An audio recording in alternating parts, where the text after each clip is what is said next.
Amen. J'aimerais d'abord commencer par remercier Dieu, car il m'a donné un an de plus hier, le 3 mai.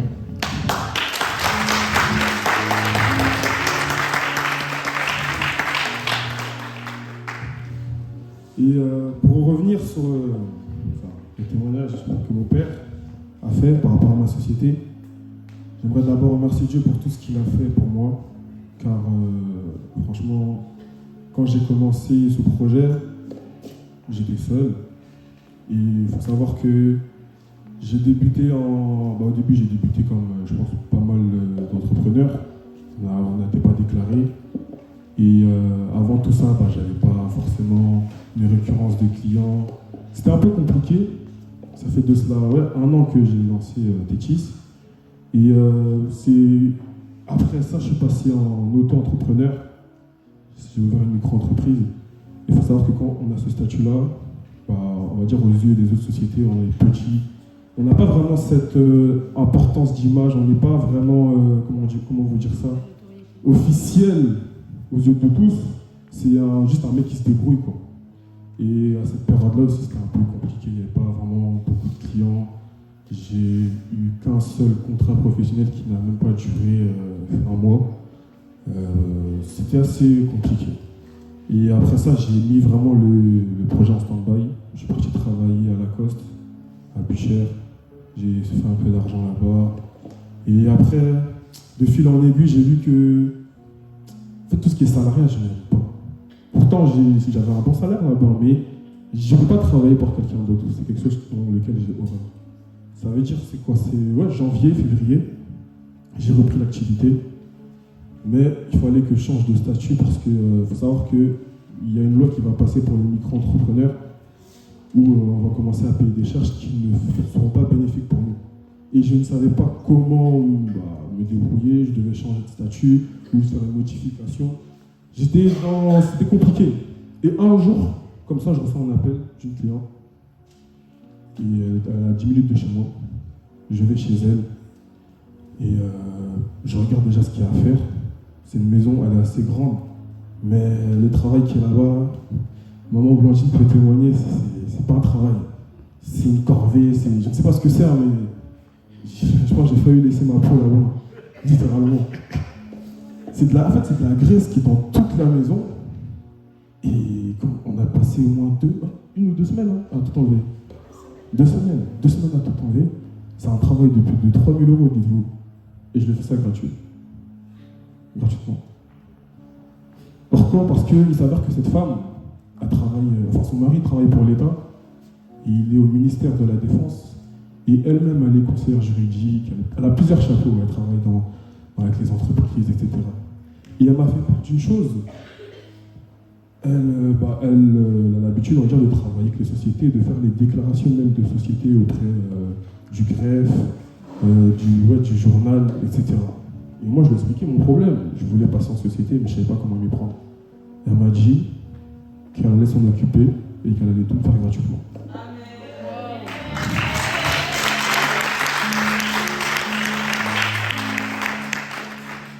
Donc, il en suit que, forcément, j'ai vu que, c'est là que je me suis rendu compte vraiment que Dieu me fait grâce.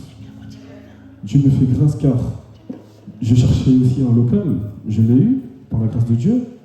Maintenant, j'ai une société qui est même dans le journal, vous pouvez taper, Canal 32, Tétis Global. Oui, j'ai changé le nom maintenant, c'est Tétis Global. Et quand je vois tout ça, je me dis vraiment, en fait, je me disais même que je ne méritais pas tout ce qui m'arrive. Car j'ai pas forcément fait des choses qui pourraient faire en sorte que tout ça m'arrive. Mais c'est simplement la grâce de Dieu qui est tombée sur moi et je remercie encore Dieu pour ça. Et qu'il soit glorifié, vraiment. Et je remercie aussi mon père, car c'est aussi lui qui m'a aidé au développement de cette société. Il m'a beaucoup aidé, que ce soit financièrement, moralement, mentalement, sur tous les plans. Donc j'aimerais aussi bénir la vie de mon père pour tout ce qu'il a fait et tout ce qu'il continue de faire encore.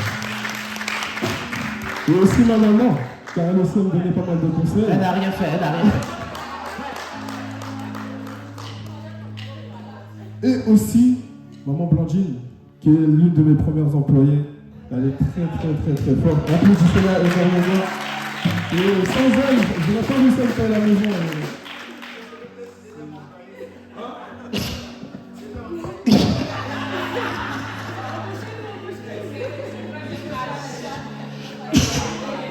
Il faut les bras solides, là. On nettoie là, c'est chaud. On nettoie des scènes de crime et tout. Hein.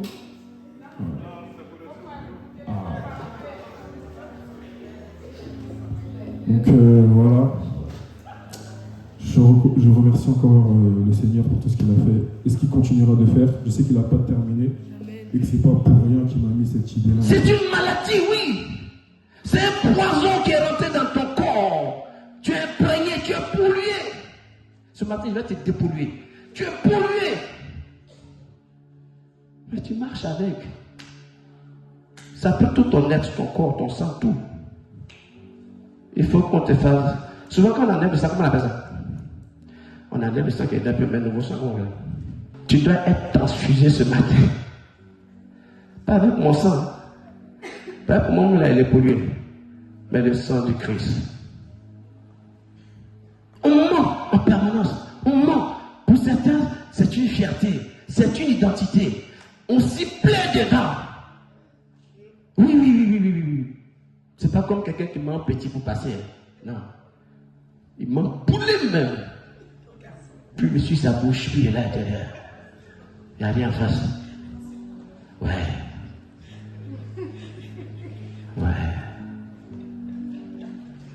Acclamez pour la seconde, elle rit beaucoup aujourd'hui. Au-delà n'est pas là.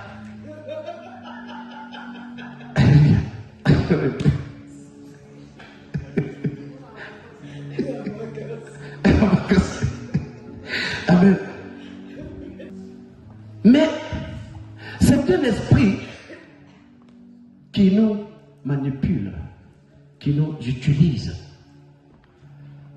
C'est un esprit qui a trouvé refuge dans notre vie, dans notre âme, dans notre esprit. Et une fois qu'il a atteint ta moelle épinière, ça devient on appelle ça la pathologie, tu es malade. Et comme nous sommes portés plus par le mensonge que la vérité, il se trouve que le père du mensonge est en permanence dans notre vie. Sache que chaque fois que tu prononces un mensonge, il grandit. Un mensonge, il grandit. Un mensonge, il grandit. Quand tu prononces la vérité, un mensonge disparaît. Vérité, un mensonge disparaît. Vérité, un mensonge disparaît. Mensonge, il grandit. Mensonge, c'est comme le péché et le bien. Donc, si tu passes toute ta vie à mentir, ne sois pas étonné que ta vie est bizarre. Ne sois pas étonné que ta vie est ouïa. Oh, je parle à quelqu'un ce matin.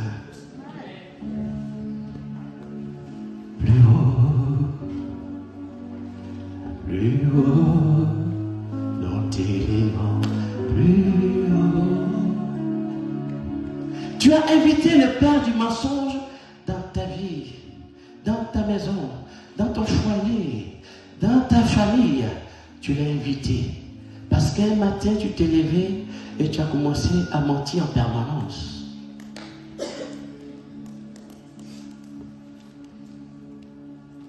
Et là, il a pris forme dans ta vie. Il a pris forme dans ton être. Il a grandi, il a grossi. Il a pris des proportions. Et c'est lui maintenant qui te contrôle. Il te contrôle. For all yourself. Et tu ne peux plus t'empêcher de mentir. Il t'a rendu malade de cet esprit-là qu'il est. Il te contrôle maintenant. Il arrive un moment où tu as envie de même dire la vérité. Il te dit non, mentir. Oui. Parce que c'est lui qui a pris la place de la vérité. Le chemin, la vérité et la vie. Mais le diable nous dit que c'est le père du mensonge. Quand il ment lui-même à son nom.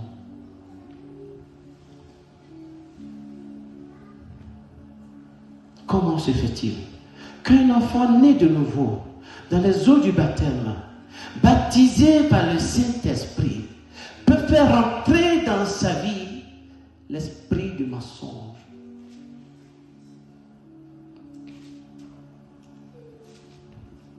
Qu'est-ce qui n'a pas marché? Pour qu'aujourd'hui tu sois malade, tu as cette pathologie en toi. Le pasteur disait que tu l'as invité. Pourquoi tu l'as invité?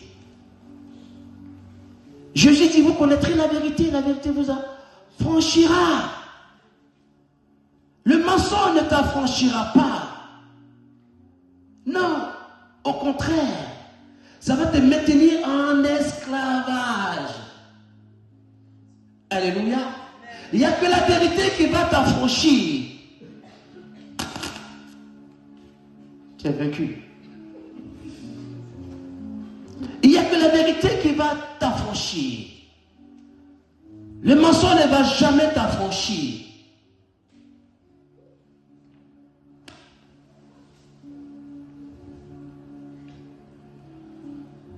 Il faut que ce matin, chacun de là où il est, se rende compte du degré de la manifestation du mensonge dans sa vie. Et en fonction du degré du mensonge qu'il a, il va combattre ce mal. Sinon, tu vas tourner en rond. Tu as beau prier, tu as beau jeûner, mais si tu as l'esprit du mensonge en toi en permanence, mais tu vas faire.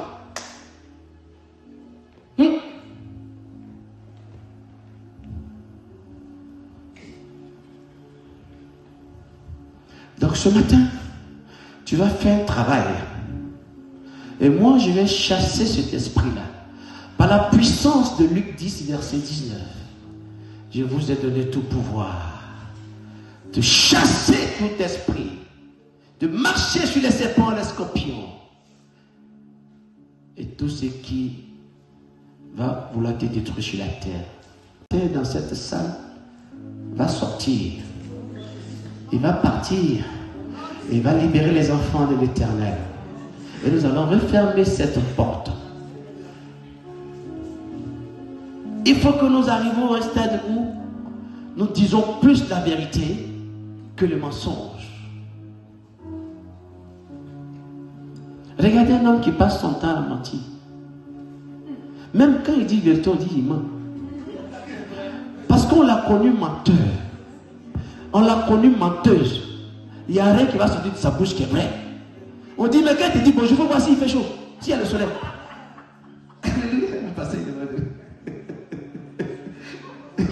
On dit, quand cette personne te dit bonjour, il faut voir si. Et comment on dit ça à l'autre? Pour vérifier.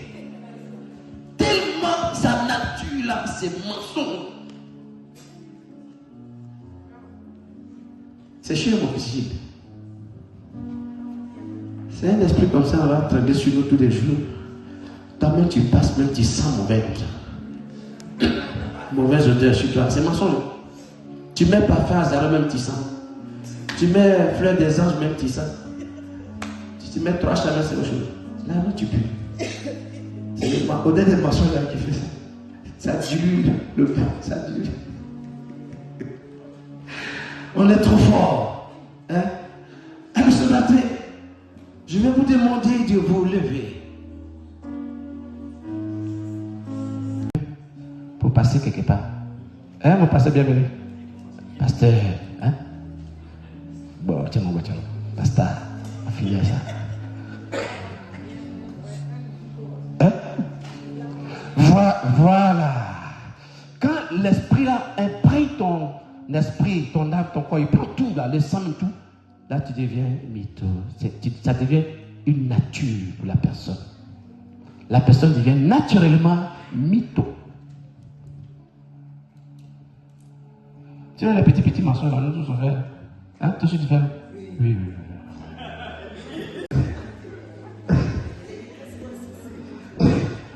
Alléluia. Donc ça devient une pathologie. Mais il ne faudrait pas que cette pathologie demeure et que tu ne cherches pas à la soigner. Amen. À la soigner. Il faut soigner cette pathologie. Ça devient une maladie. C'est devenu une maladie. Il faut que cette maladie soit soignée. Amen.